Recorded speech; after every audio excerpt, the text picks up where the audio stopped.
Ala inva in chibai vek uhe kepo khozola ka program ka zo chi ina ka muzal ve chi ti chuanin naktuk lama hianin pathianin ramati khore moi tatte kan hmulen ni chuan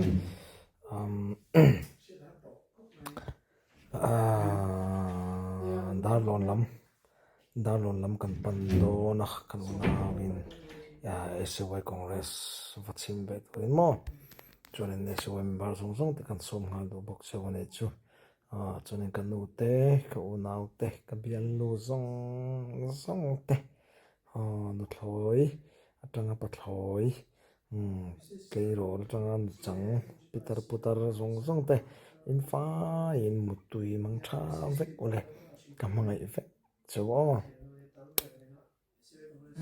ale morning vek hey vai jon chuk lenga chuan tu lama ka sin chuk anga vein hun nom da lo mang ola chuanin dam tha ola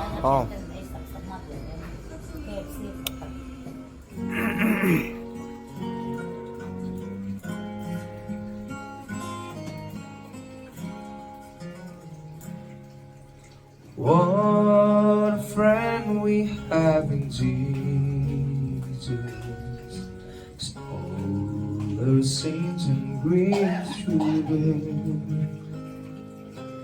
What a privilege to carry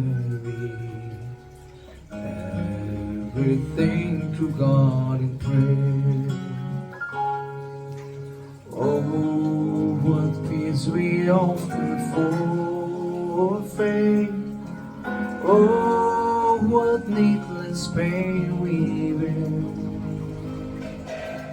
All because we do not carry everything to God in prayer. Have we trial and temptation? Is there trouble anywhere? We should never be discouraged. Take it to the Lord in prayer. Can we find a friend so faithful, who will all our sorrows share? Jesus knows our every weakness. Take it to the Lord in prayer.